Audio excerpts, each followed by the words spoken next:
Shalom saudara, selamat sore. Hari ini kita berjumpa kembali.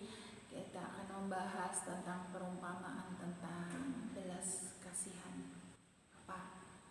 Sebelumnya saya mau menyampaikan sesuatu, Bapak Ibu Saudara. Mohon untuk subscribe dulu. Supaya apa? Supaya nanti kalau saya buat video-video yang baru, Anda bisa segera dapat langsung yang pertama video-video tersebut. Terima kasih, mari kita mendengarkan firman Tuhan bersama-sama. Terdapat di dalam Lukas 15 ayatnya yang ke-11 sampai ayatnya ke-24. Perumpamaan tentang anak yang hilang. Yesus berkata lagi, ada seorang mempunyai 2 anak laki-laki. Kata yang bungsu kepada ayahnya, Bapa, berikanlah kepadaku bagian harta milik kita yang menjadi hakku. Lalu ayahnya membagi-bagikan harta kekayaan itu di antara mereka. Jadi kisah ini adalah kisah tentang 2 orang anak laki-laki. Jadi seorang bapak mempunyai 2 orang anak laki-laki. Satu disebutlah si sulung, satu si bungsu.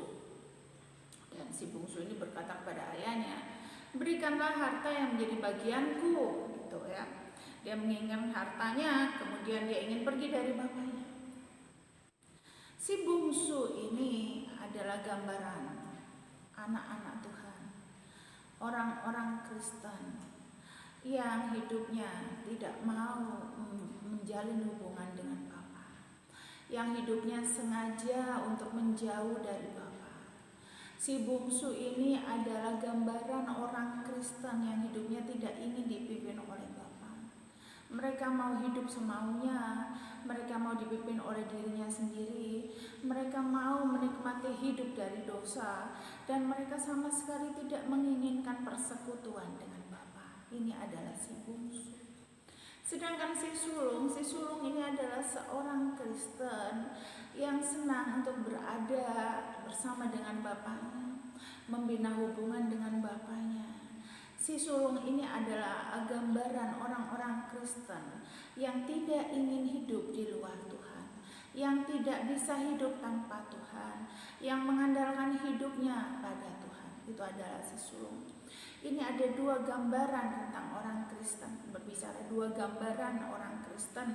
Satu, si sulung itu mewakili orang Kristen yang mencintai Bapa, yang selalu ingin berada di dekat Bapa, membina hubungan dengan Bapa, yang benar-benar mengasihi Bapa, mengasihi Tuhan. Sedangkan si bungsu ini adalah orang Kristen yang tidak peduli pada Tuhan, tidak peduli pada Bapa, tidak peduli hubungan dengan Bapa, walaupun sama-sama keduanya ini adalah orang percaya, keduanya ini adalah orang Kristen. Ayat 12 berkata, kata si bungsu kepada ayahnya, Bapa, berikanlah kepadaku bagian harta yang menjadi milik kita, yang menjadi hakku. Si bungsu ini berkata kepada bapaknya, Bapa, berikanlah harta yang menjadi bagianku. Sesungguhnya di dalam Tuhan itu kita memiliki harta yang disebut hidup kita. Hidup kita ini adalah harta yang dititipkan oleh Tuhan kepada kita. Bagaimana kita menggunakan hidup kita ini dan berkat-berkat yang diberikan oleh Tuhan ini, bagaimana kita menggunakannya? Apakah kita menggunakannya untuk kemuliaan Tuhan, atau kita menggunakannya untuk kesenangan pribadi kita, atau kita boroskan hidup kita untuk melakukan hal-hal dosa? Nah, si bungsu ini bilang, aku mau hidup dengan caraku sendiri. Aku tidak ingin hidup dipimpin oleh Engkau, Tuhan. Aku mau mengambil jalanku sendiri. Aku tidak ingin membina hubungan dengan Engkau, Tuhan. Jadi si bungsu ini mengambil satu sikap di dalam hatinya untuk menjauh dari Tuhan. Dia tidak ingin membina hubungan dengan Bapa di surga. Dia tidak ingin membina hubungan dengan Yesus. Dia tidak ingin hidupnya dipimpin dan diatur oleh Tuhan. Buat si bungsu, dia ingin hidup sesuai dengan keinginannya sendiri.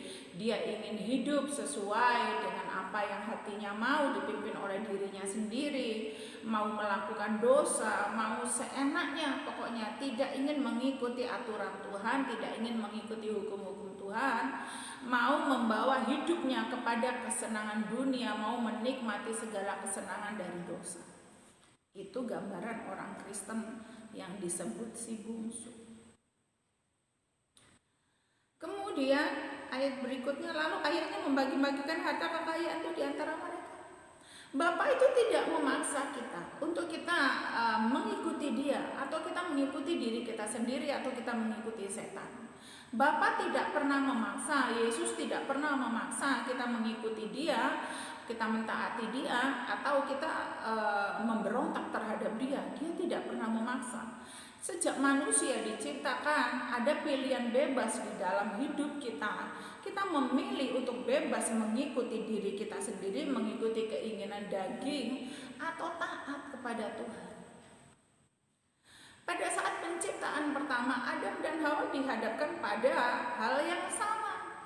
Taat kepada perintah Tuhan, atau mendengar bujukan setan. Hari itu Adam dan Hawa melanggar.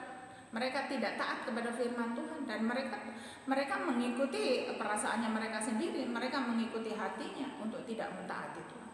Hari ini si bungsu itu gambaran orang Kristen yang dengan sengaja tidak mau lagi mentaati Tuhan, tidak mau Tuhan mengatur hidupnya. Mereka mau hidupnya, mereka mau pakai sesuka-sukanya mereka, mau dihabiskan di dalam kehidupan dosa. Mereka mau hidup dengan kesenangan pribadi, mau hidup dengan sesuka-sukanya tanpa pimpinan Tuhan. Dan Tuhan tidak bisa memaksa orang Kristen yang mengambil sikap seperti itu. Aku mau jauh dari engkau, Tuhan. Tuhan gak bisa paksa. Loh, tidak bisa, harus dekat dengan aku. Ayo, Tuhan gak bisa paksa, karena di dalam kita ini ada namanya pilihan bebas, kehendak bebas yang diberikan oleh Tuhan. Entah kita mengikuti Tuhan atau kita mengikuti setan. Tidak bisa tengah-tengah, separuh Tuhan, separuh setan, abu-abu gitu, nggak bisa, nggak ada. Di dalam Tuhan 100% Tuhan, atau setan, hanya ada itu pilihannya. Dan kemudian si bungsu ini membawa hidupnya pergi dari rumah bapaknya, pergi dari berkat-berkatnya bapaknya, pergi dari hidup yang penuh kemuliaan bersama bapaknya, pergi dari hubungan dengan bapaknya. Ayat 13, beberapa hari kemudian anak bungsu itu menjual seluruh bagiannya itu lalu pergi ke negeri yang jauh. Anak bungsu ini menjual seluruh bagiannya, pergi ke negeri yang jauh. Yang dia jual apa sih sebetulnya? Yang dia jual adalah hidup. Anak bungsu ini mulai tukar hidupnya. Kalau tadi berada di tengah-tengah bapa, mentaati bapa, hidup dengan persekutuan dengan bapa, hari itu dia jual seluruh hidupnya untuk menukar dengan kehidupan dunia ini. Dia tukar hidupnya dengan kehidupan kedagingan, dia tukar hidupnya dengan kesenangan dosa. Dia menjual seluruh bagiannya itu lalu pergi ke negeri yang jauh. Ini menggambarkan dia bawa hidupnya jauh dari persekutuan dengan Tuhan. Dia bawa hidupnya jauh dari bapaknya. Dia bawa hidupnya jauh dari persekutuan dengan Yesus. Jauh. Tuhan bilang, firman Allah berkata, celakalah orang yang hatinya menjauh dari Tuhan. Alkitab berkata, celaka orang yang hatinya menjauh dari Tuhan. Jangan berpikir menjauh dari Tuhan itu akan baik-baik saja. Alkitab menulis itu akibatnya nanti akan celaka. Firman Allah berkata, celakalah orang yang hatinya menjauh daripada Tuhan. Dan anak bungsu ini pergi ke negeri yang jauh, itu gambaran dia hidup jauh dari hadirat Tuhan. Dia hidup jauh dari persekutuan dengan Tuhan. Dia tidak ingin melakukan hukum Tuhan. Dia tidak ingin diatur oleh Tuhan. Dia melakukan kehendaknya sendiri. Dia menghabiskan hidupnya di dalam kesenangan dosa. Berikutnya, di sana ia memboroskan harta miliknya itu dengan hidup berfoya-foya. hidupnya tadi ini dipakai oleh si bungsu, hidup yang diberikan oleh Bapa, hidup yang diberikan oleh Yesus ini, kemudian dipakai oleh si bungsu ini, dipakai orang Kristen jenis ini untuk berfoya-foya di dalam hidup kedagingan, untuk hidup di dalam dosa, melakukan segala perbuatan dosa jauh dari Bapa. Di sini dikatakan dia boroskan harta miliknya dengan hidup berfoya-foya. Sesungguhnya ketika kita hidup di dalam dosa, kita sedang memboroskan hidup kita menuju apa? Menuju kekeringan rohani, menuju kematian rohani, dan berikutnya menuju kematian berkat-berkat jasmani yang tidak kita sadari. Seolah-olah ketika kita jauh dari Tuhan, wah semuanya baik-baik saja. Pertama baik-baik saja, tapi nanti yang namanya upah dosa itu adalah maut. Hidup jauh dari persekutuan dengan Allah itu akibatnya adalah bencana, malapetaka. Karena apa? Kita tidak punya perlindungan. Ketika kita hidup jauh dari Tuhan, sesungguhnya kita tidak punya perlindungan lagi.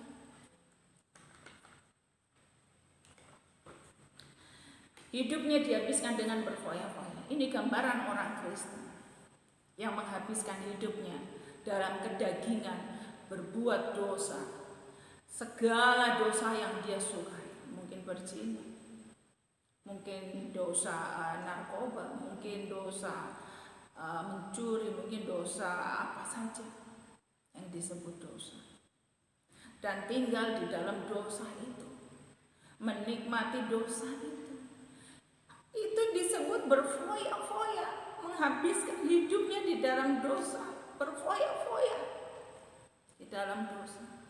Hidup ini ketika kita jauh dari persekutuan dengan Tuhan akan mengalami kematian rohani yang berujung nanti, kalau kita tidak bertobat, itu akan berujung kepada kematian kekal.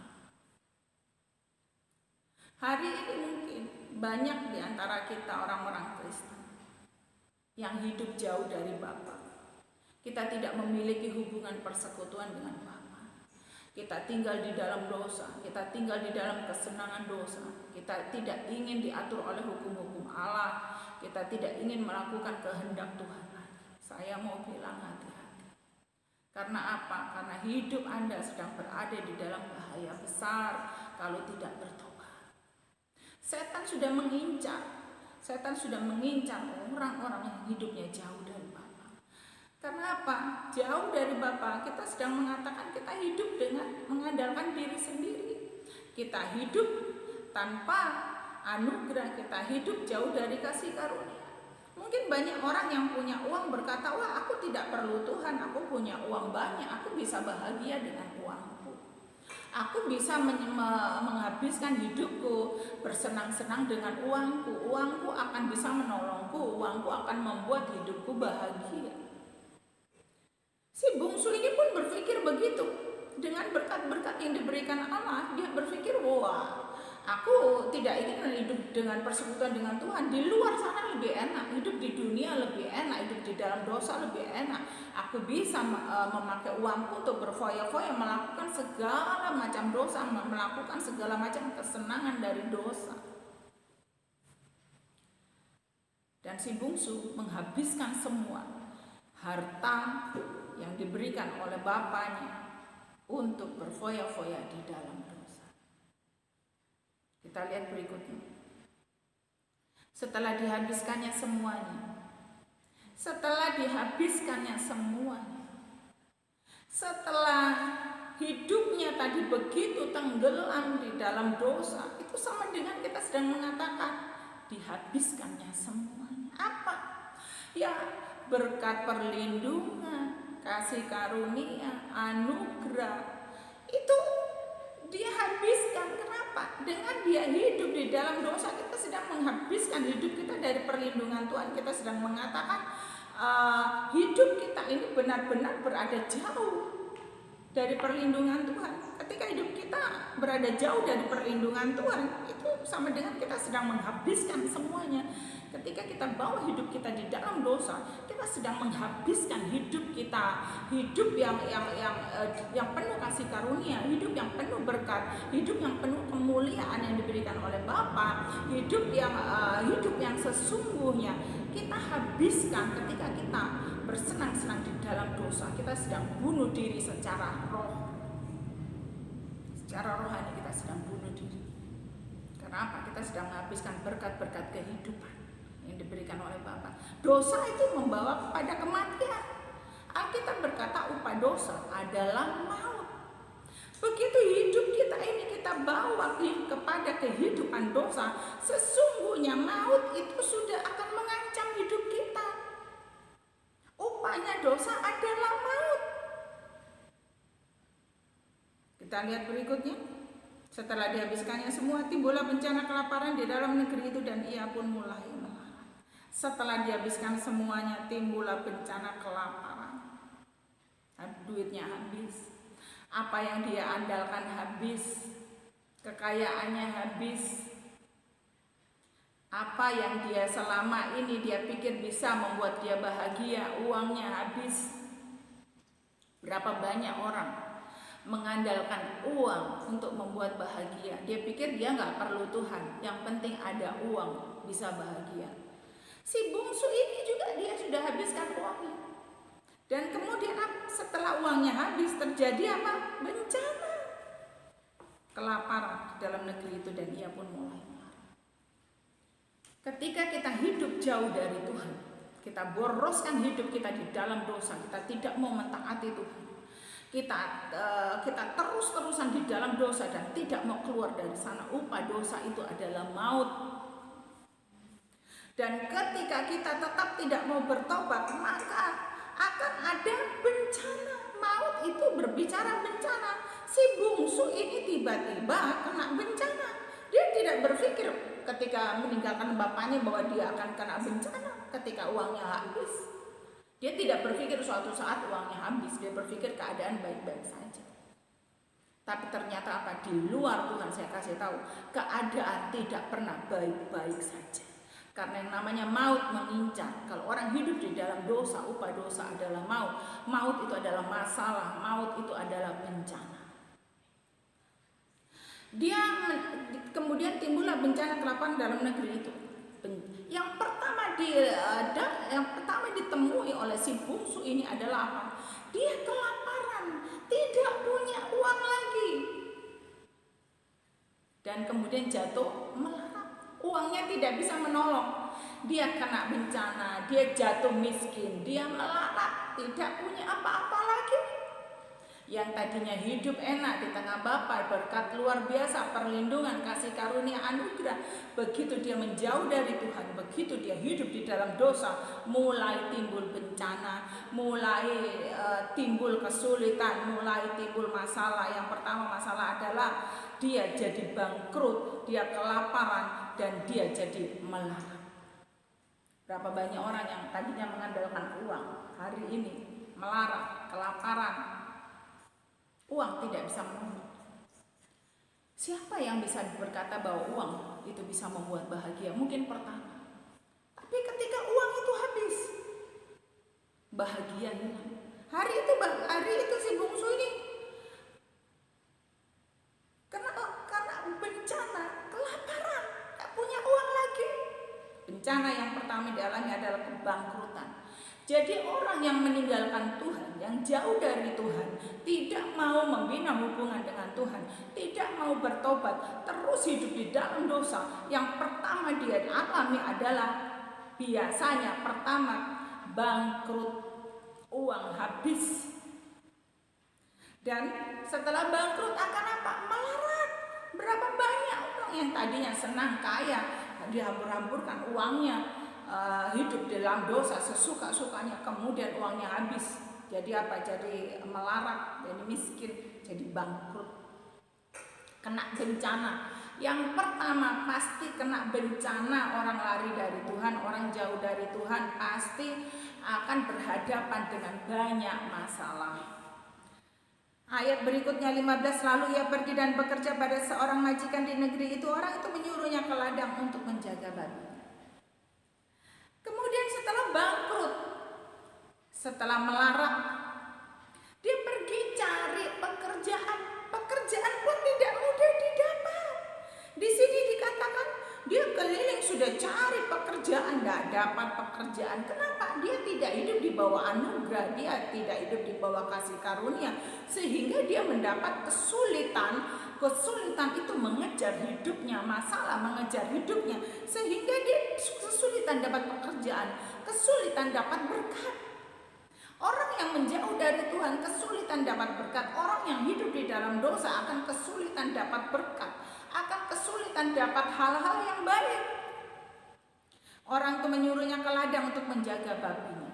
Hanya pekerjaan yang paling hina, pekerjaan yang paling tidak enak, dan pekerjaan itu sangat keras. Menjaga babi.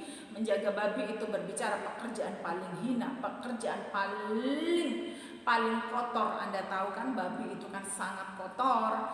Babi itu tinggalnya di dalam kubangan. Artinya Tuhan berkata, kalau engkau jauh dari aku, kalau engkau tidak hidup di dalam hukum-hukumku, kalau engkau hidup di dalam dosa, hidupmu akan susah, engkau akan jauh dari berkat. Dan pekerjaan-pekerjaan yang engkau dapat ini menjaga babi. Menjaga babi itu berbicara berkat yang sangat-sangat buruk. Bukan berkat lagi, nasib yang tidak enak, nasib buruk.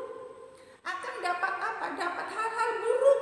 Tuhan sedang mengatakan sudah kelaparan, bangkrut, cuma kerjanya jaga babi. Pekerjaan paling hina yang didapat oleh si bungsu. Lalu ia ingin pergi mengisi perutnya dengan ampas yang menjadi makanan babi itu, tetapi tidak seorang pun memberikannya kepadanya. Bayangkan, sudah menjaga ampas, sudah menjaga babi, pekerjaan yang sangat kotor, pekerjaan tidak enak, pekerjaan sangat hina. Kalau hidup di luar Tuhan, yang tadi penuh kasih karunia, penuh berkat-berkat, kemudian melarat, miskin, bangkrut, kemudian mempunyai pekerjaan yang sangat hina. Sangat hina. Ampas babi, menjaga babi, dan memberi makan babi dari ampas. Dia itu mau makan pun tidak bisa. Artinya ini dia menghadapi kesulitan, bencana yang luar biasa. Sampai untuk makan pun tidak bisa. Tidak bisa punya pekerjaan yang baik, tidak dapat pekerjaan yang baik. Untuk makan pun sampai tidak bisa makan. Seperti itulah orang yang jauh dari Tuhan, yang benar-benar hidupnya dihabiskan di dalam dosa, akibatnya kena masalah, kena bencana, sampai untuk makan pun susah. Kenapa? Karena dia hidup jauh dari perlindungan Tuhan, dia hidup jauh dari berkat Tuhan. Sampai ingin makan, tidak seorang pun memberikannya kepadanya. Padahal yang dia mau makan ini bukan nasi, bukan apa, ampas babi. Artinya apa? Dia mau makan makanan yang paling sederhana pun dia udah gak punya. Ibaratnya dia sudah gak punya nasi sama sekali, sudah gak punya berkat-berkat sama sekali, gak ada berkat sama sekali. Hidup di tengah himpitan, hidup di tengah tekanan, hidup di dalam masalah, kekurangan, bangkrut, miskin, sampai tidak bisa makan sama sekali, kelaparan. Dan tidak ada orang yang memberi makanan. Ini gambaran apa? Gambaran orang yang jauh dari Tuhan, yang hidup di dalam dosa, selalu berakhir dengan bangkrut, melarat, miskin, kelaparan, hidup dengan sangat hina.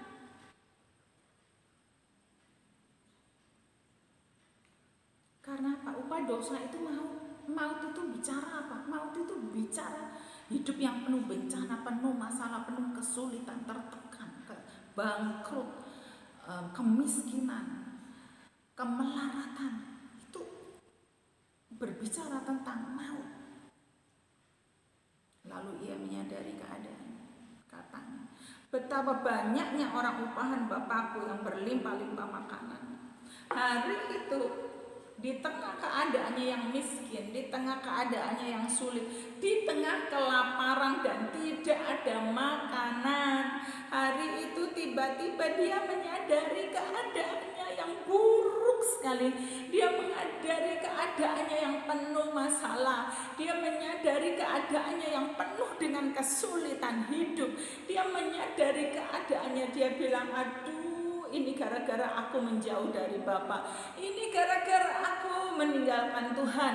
Ini gara-gara aku hidup di dalam dosa dan aku tidak mendekat kepada Bapa, dan aku tidak menyembah Bapa, dan aku menjauh dari hidup bersama dengan Bapa. Hari itu dia menyadari keadaannya. Dia ingat waktu dulu hidup mengikuti Tuhan, dia penuh berkat. Ketika hidup mengikuti Tuhan ada perlindungan. Ketika hidup mengikuti Tuhan ada bahagia, ada sukacita. Dia tidak kelaparan, ada perlindungan, ada jaminan hidup, ada berkat-berkat melimpah ketika mengikuti Tuhan. Tapi ketika jauh dari Tuhan, dia menemui begitu banyak bencana sehingga membuat hidupnya stres, depresi, kelaparan, miskin, melarat, penuh masalah. Dia bilang, betapa banyaknya orang upahan Bapakku yang berlimpah-limpah makanannya, tetapi aku di sini mati kelaparan. Dia sedang bilang, aduh, pekerja-pekerja Bapakku itu makanannya berlimpah-limpah, aku di sini sedang kelaparan hebat. Dia ingat Bapaknya. Dia ingat waktu dia hidup bersama Bapa penuh dengan berkat, kasih karunia, perlindungan, sukacita. Kemudian dia ingat hidupnya yang sekarang sengsara, kelaparan, jauh dari berkat-berkat Tuhan.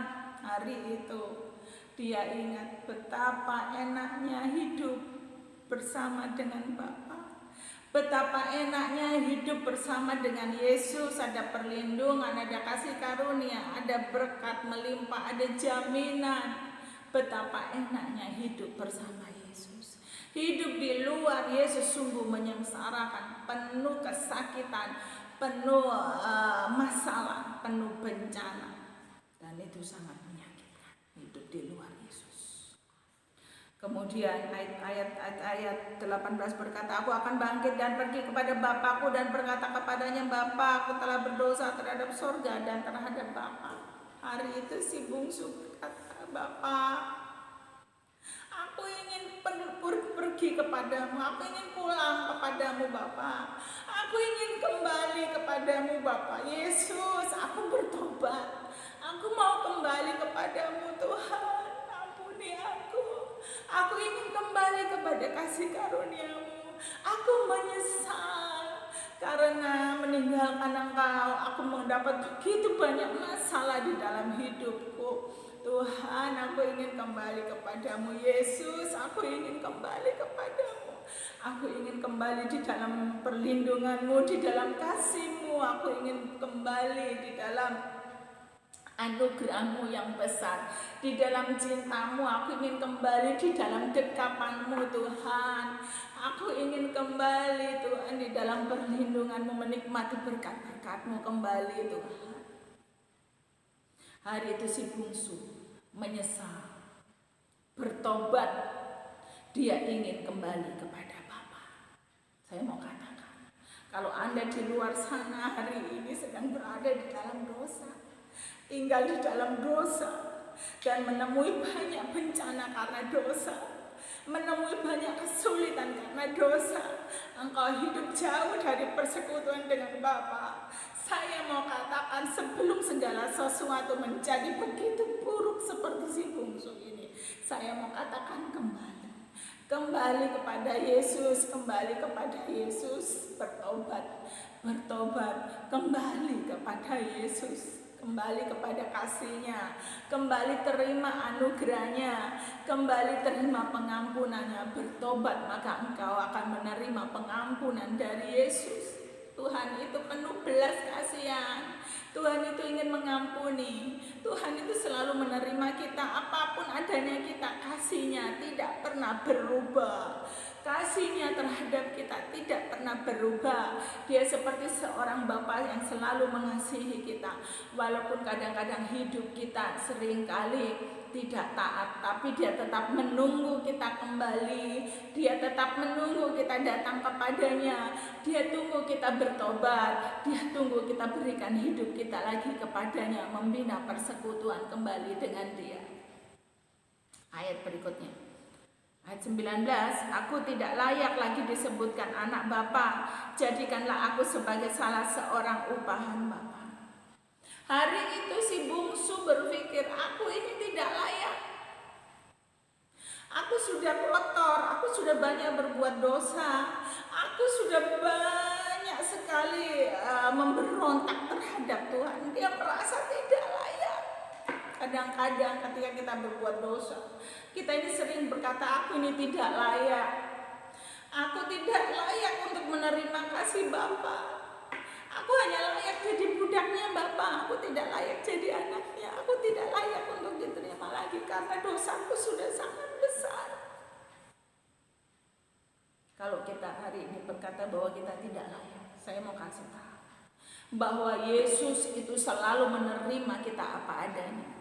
Dia membasuh dosa kita dengan darah-Nya. Dia mengampuni kita. Darah-Nya membasuh kita, menyucikan kita kembali. Dia bilang sekalipun dosamu merah seperti kermisi, akan jadi putih seperti salju. Dia selalu mau membasuh dosa kita ketika kita bertobat, ketika kita menyesal, ketika kita mau kembali kepadanya, maka hidup kita akan dibasuh dengan darah-Nya. Dan kita akan diampuni, kita akan dilayakkan. Kita akan dilayakkan bukan karena perbuatan kita, tapi karena kita dilayakkan, karena darah kita dilayakkan, karena pengorbanannya yang besar kita dilayakkan, karena korbannya itu menebus semua dosa kita, korbannya itu menebus semua kesalahan kita. Itulah yang membuat kita dilayakkan oleh Tuhan. Jadi jangan pernah merasa tidak layak. Kembalilah, karena Tuhan yang akan melayakkan kita, dan Dia akan menghapus dosa dan pelanggaran kita. Ayat 20, maka bangkitlah ia dan pergi kepada bapaknya. Ketika ia masih jauh, ayahnya telah melihatnya. Lalu tergeraklah hatinya oleh belas kasihan. Ayahnya itu berlari mendapatkan dia, lalu merangkul dan mencium dia. Maka bangkitlah dia dan pergi kepada bapaknya. Anak bungsu ini pulang kepada bapaknya, dia kembali kepada bapaknya. Dia bertobat, dia menyesal, dia mau ketemu bapaknya, dia rindu sekali persekutuan dengan Bapa. Dia rindu kembali menjalin hubungan dengan Bapa. Dia rindu kembali menikmati kasih Bapa.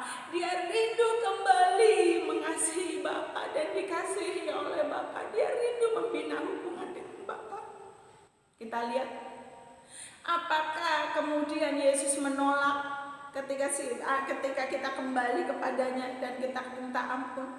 Alkitab mengatakan ayahnya ketika masih jauh, ayahnya telah melihat Bapa itu. Ketika kita mau kembali kepada Dia, ketika kita mau meninggalkan dosa, ketika kita mau meninggalkan seluruh sifat buruk kita, ketika kita meninggalkan hal-hal kedagingan, ketika kita mau bertobat dan menyesal.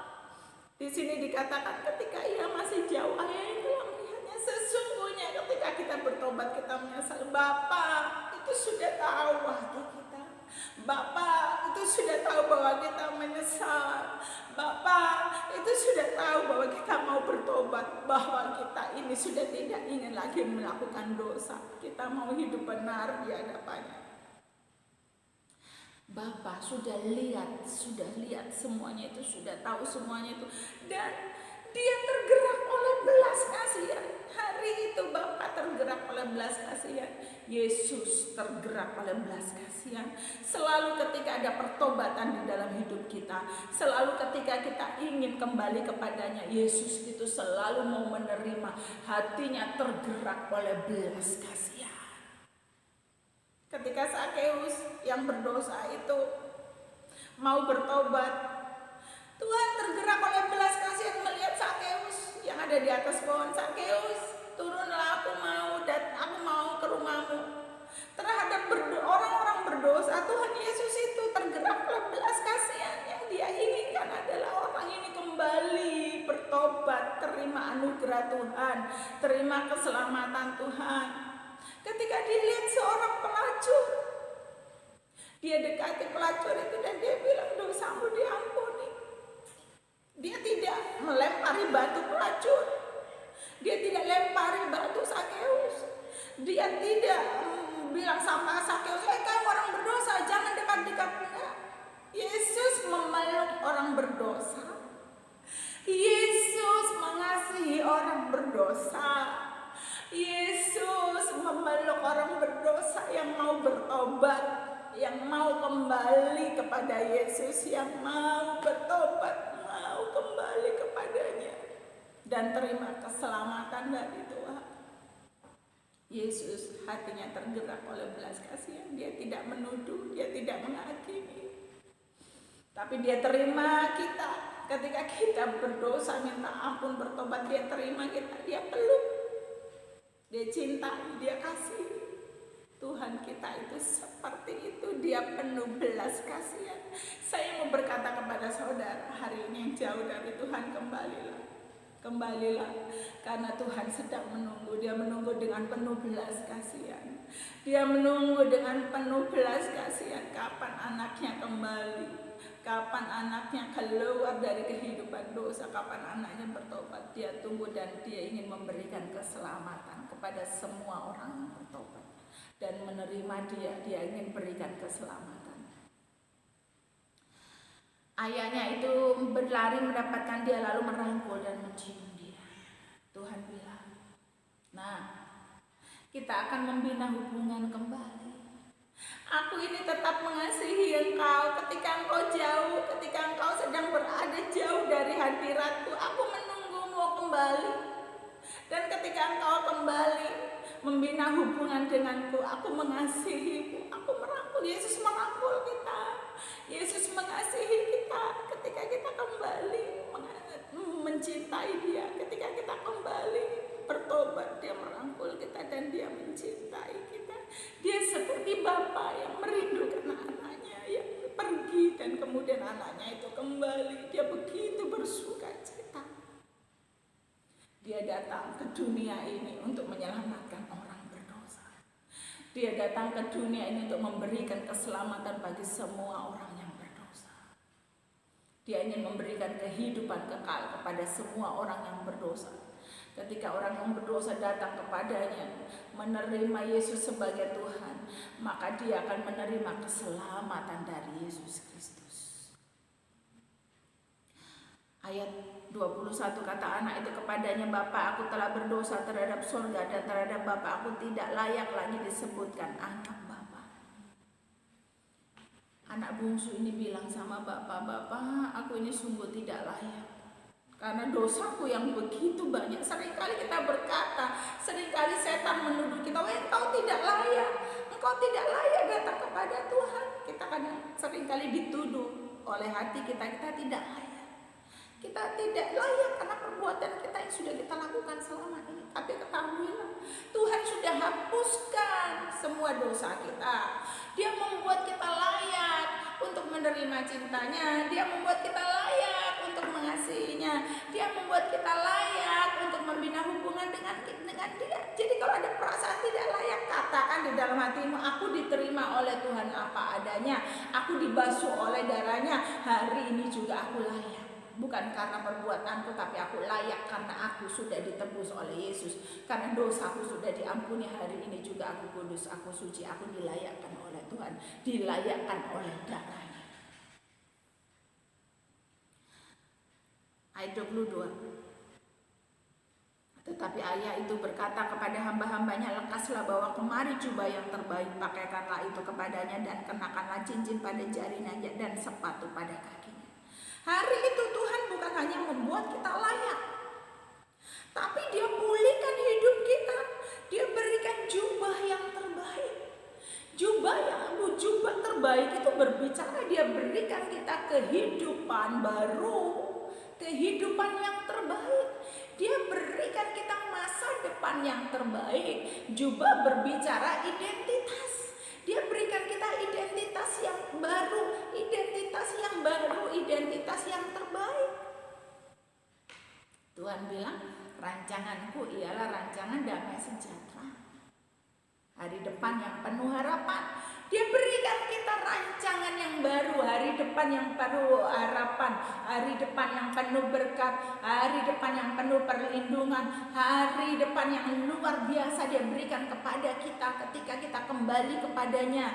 Kita tidak lagi hidup di dalam dosa, kita membina hubungan dengan Dia. Dia berikan kita masa depan baru, Dia berikan kita berkat-berkat yang baru, Dia berikan pemulihan yang baru, Dia angkat kita menjadi anaknya.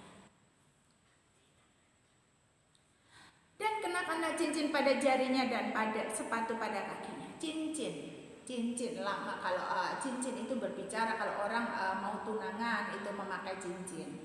Cincin itu berbicara bahwa Bapa membina hubungan dengan kita, ada materai cincin. Hidup kita ini ditandai dengan cincin yang diberikan oleh Tuhan kepada kita. Cincin itu ada tandanya bahwa kita ini tunangannya Tuhan, bahwa kita ini mempelainya Dia, bahwa kita ini disiapkan untuk menjadi mempelainya Dia, untuk tinggal bersama-sama dengan Dia di surga. Cincin itu lambang hubungan mempelai. Bapa itu menganggap kita sebagai mempelainya, mengasihi kita sebagai mempelainya, memelihara, memberkati, memberi perlindungan, menjaga. Sebagai mempelai, kita akan nanti tinggal bersama-sama dengan Dia di kerajaan surga, memiliki kehidupan kekal bersama-sama dengan Tuhan. Kita ini adalah mempelai Kristus.